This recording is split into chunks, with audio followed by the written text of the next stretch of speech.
We've seen a lot of, advocates get promotions because they've been involved in case studies or they've done speaking opportunities. And a lot of our job in the customer advocacy field is helping build their confidence so that they feel that they can be successful in sharing their story. I think that's the exciting component of it, of helping them feel brave that their journey in helping to transform their organization was critical for their success to survive.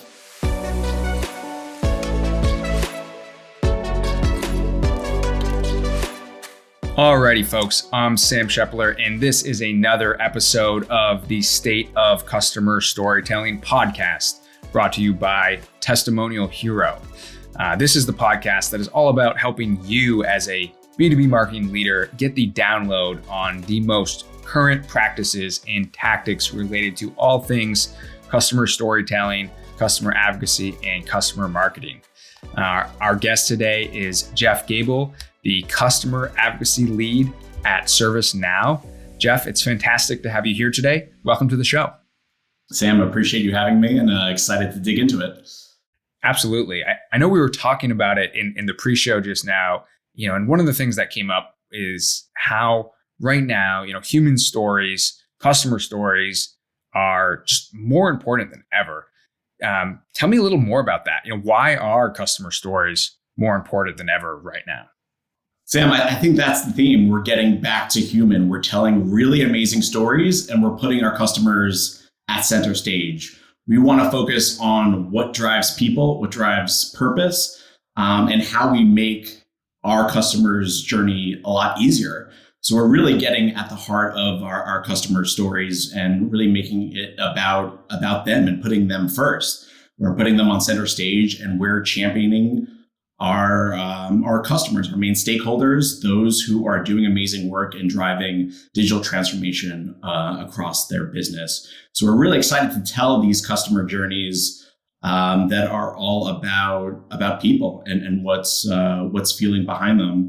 We're doing a lot of great campaigns where it's focused on the people who are brave enough to take on digital transformation, the people who are excited to drive change within their own organization. And we're putting them first. So it's an exciting time to be in customer advocacy.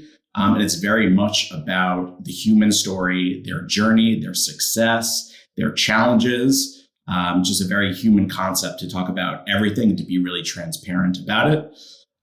We also live in a very different world, from 2 years ago.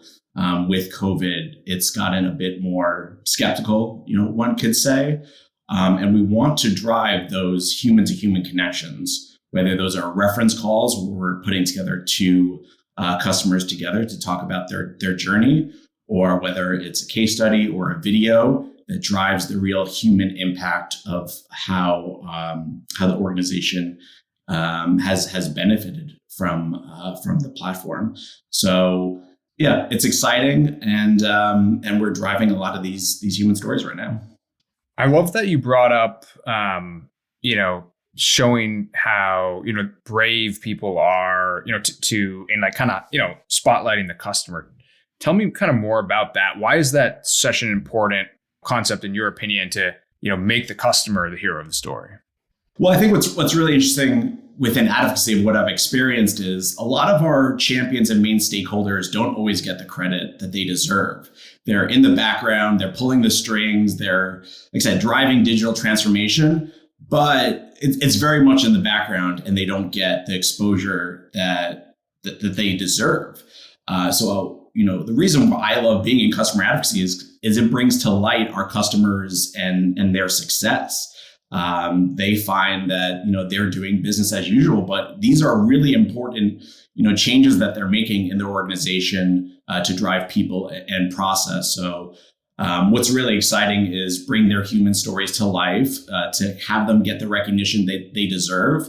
And also for the promotions that they also end up receiving as well. We've seen a lot of, advocates across the years get promotions because they've been involved in case studies or they've done speaking opportunities. And a lot of, our job in the customer advocacy field is helping build their confidence so that they feel that they can be successful in sharing their story.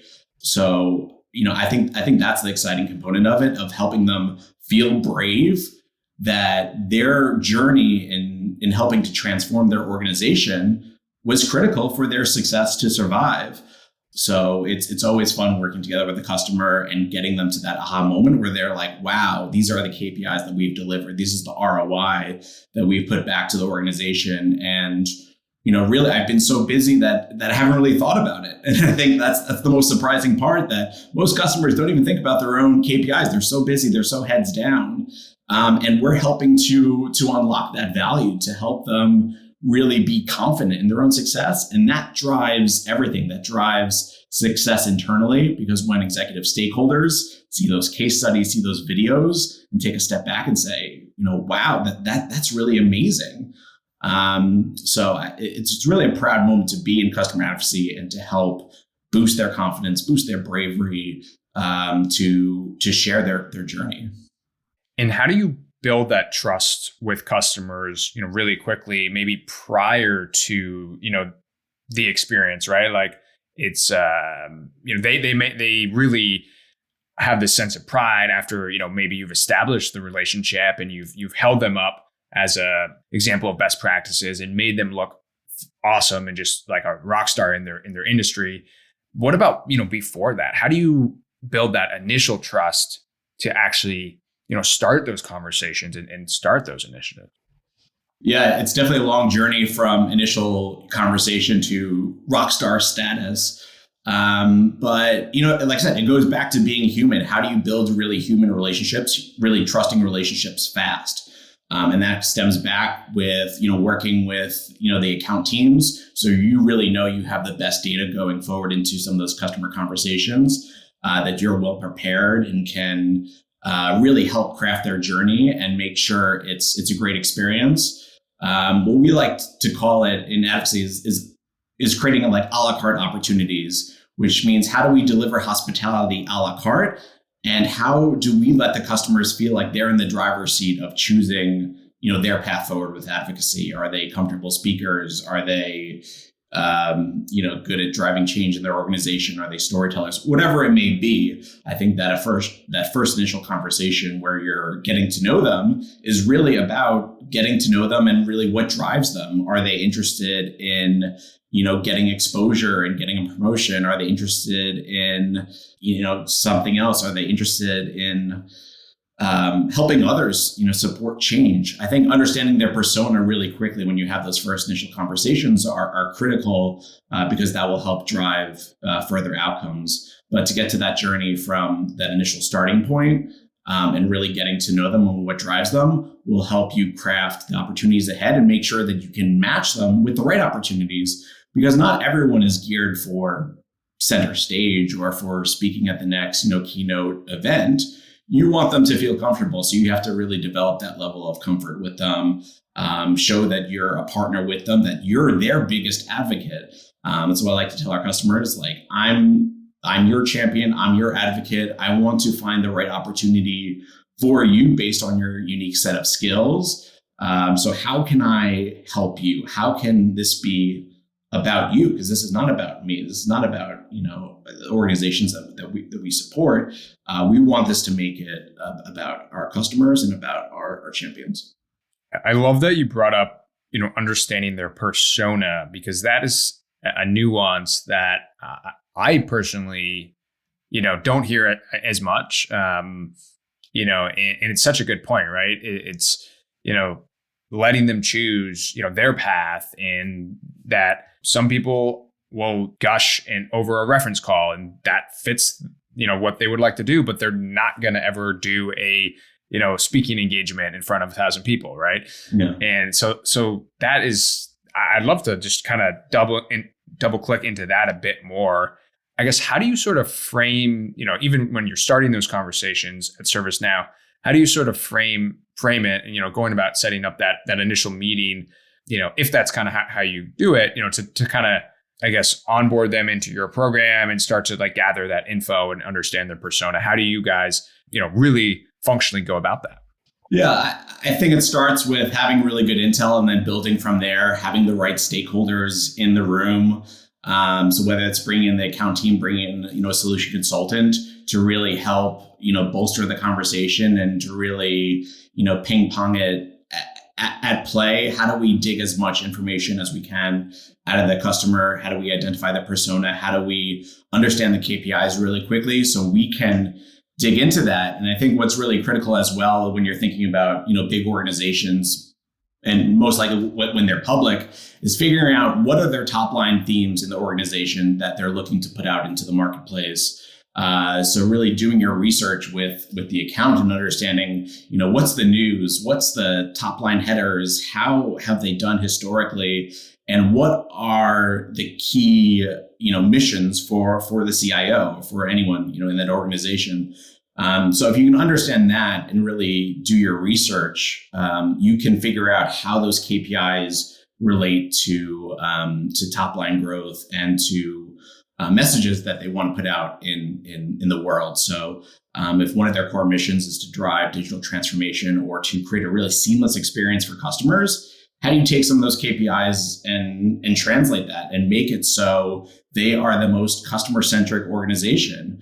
Or, for example, with HR, if they're creating really seamless experiences for their employees, where they're retaining people better, where they're creating a better workplace, a more inclusive workplace, whatever it may be, how can you translate that message back to the platform? How can you make it so X organization is the best workplace, and they've won countless awards because of their seamless digital experiences with their own employees that are seamless, that are frictionless. So I think that's what's really exciting is you do your research, you understand the persona, and then you're connecting all the dots. It's kind of like what's that movie? Minority Report. It's like Minority Report, where you're taking all of this data and you're putting it together into one kind of seamless package, and you're delivering that package back up to the customer by taking what's really in it for them and what you're hoping to deliver. I love that analogy, and I was going to say it was like an archaeology thing, but like, yes, that's a perfect analogy, right? It's like you're getting all this data, you got to figure it out.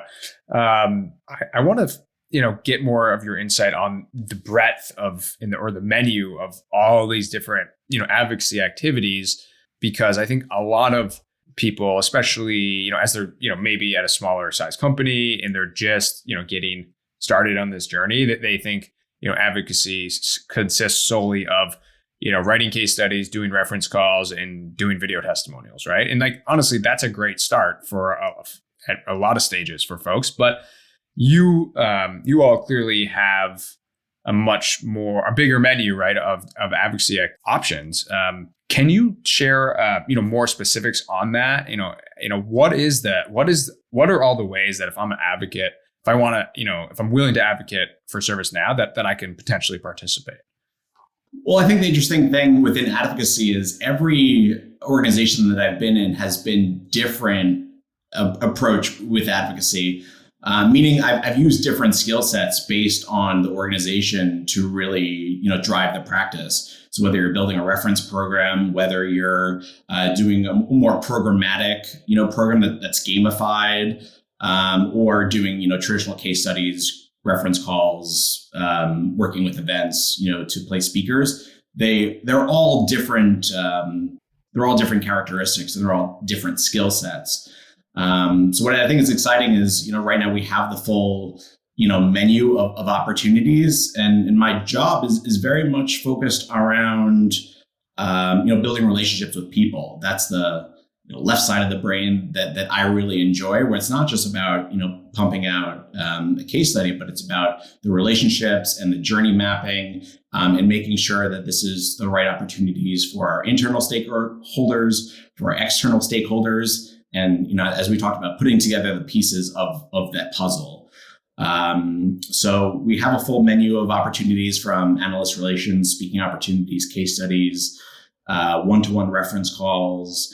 And when we onboard folks, it's really about, understanding where they might be the best fit for the organization and what's best suited for them. So we really want to take the time to understand them, and to find the right opportunities, whether that's for, thought leadership. We do a lot of, pieces there where we're putting them at center stage with major publications.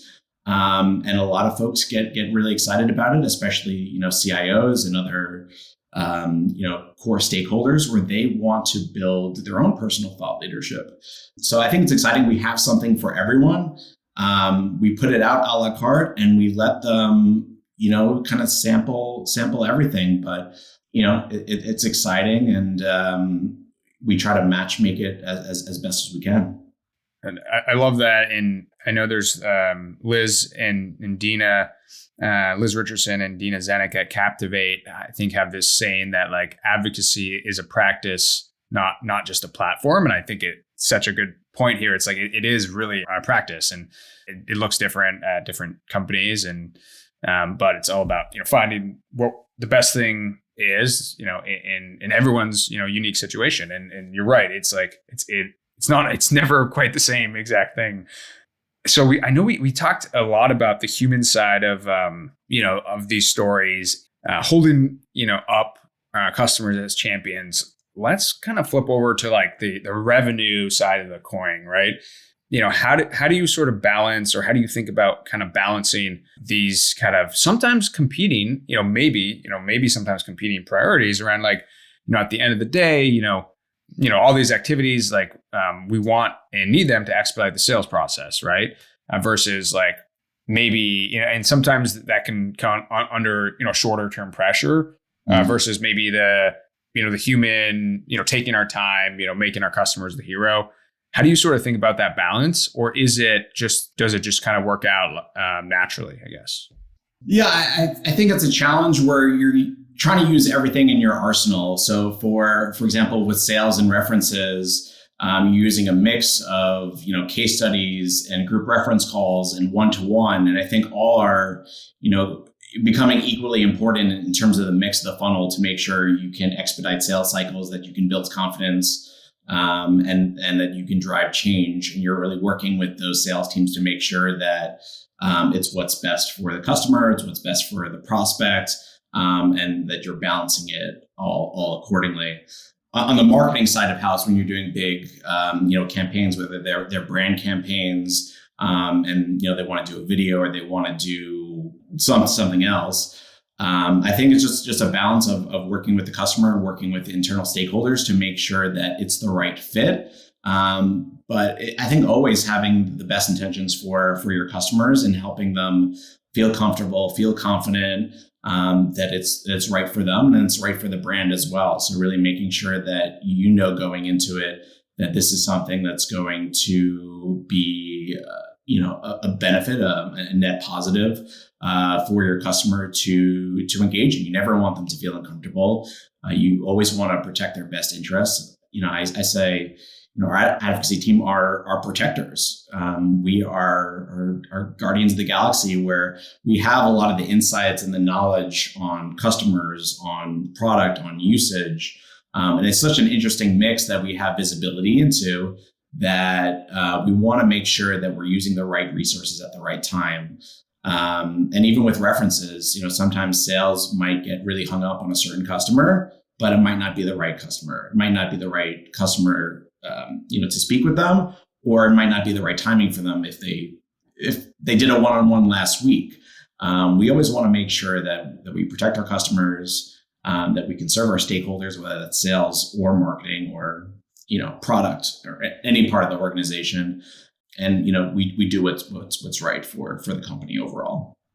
What about measurement on the sales side? How do you guys think about that, and how do you go about sort of, to the extent that you do, because honestly, like some people would say, like not everything needs to be measured, when it's, common sense in a lot of cases. But what is your kind of, philosophy or how do you all actually kind of measure, the ROI on, reference activity functionally, to the extent that you guys do that?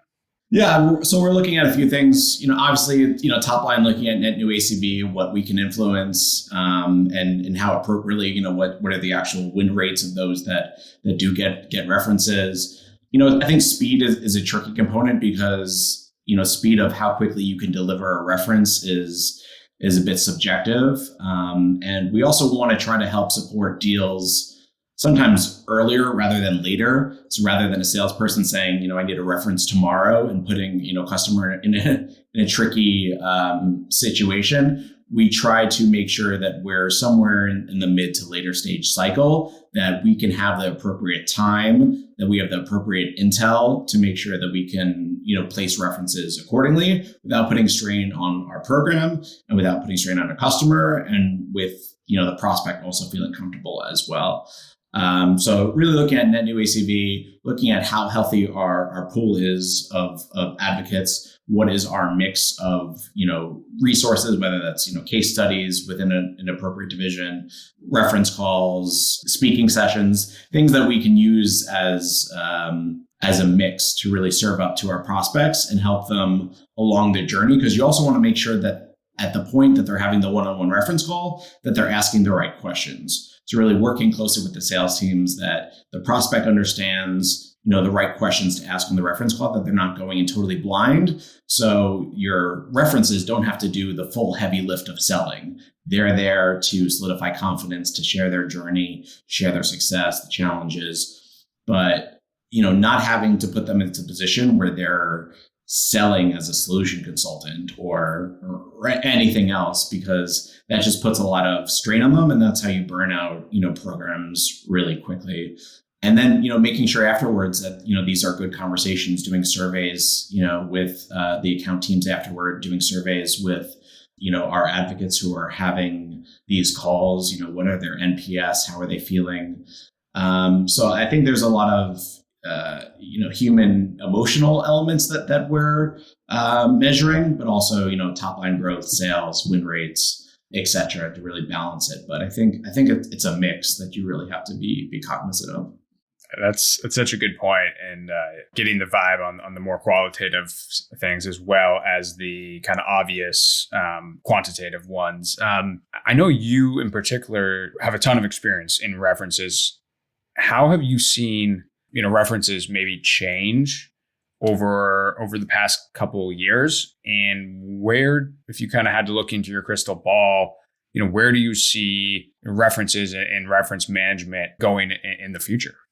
Yeah, I think reference management has had many stages. It's been around for a long time, and there have been traditional programs. There have been reference managers where they're churning out, one-to-one engagements, but haven't fully gone in depth with the customer to build really, really strong relationships. So I think, we're in reference 2.0, 3.0, whatever stage we may be in. But I think we're building really strong relationships with our customers where they're partners with us. They're not sales partners, but they're partners that represent the brand, that represent, the exciting work that they're doing. And we're reaching people who are really excited to network. I think people crave connection in this digital age, in this post-COVID. I don't want to say post, but in this COVID age, where we can connect people from around the world to have really amazing conversations. And then something that I always tell our references and our advocates is, there's always something to be learned from prospects. So, when you're setting the stage with advocates and you're doing discovery with the prospect to understand what questions are top of mind, who are the audience, it's how can you always translate that into value for customers so they never feel like it's a one-off thing where they're just, doing you a favor, or they're, operating as a pseudo salesperson. We're always framing it as, this is a great connection for you, and here's why.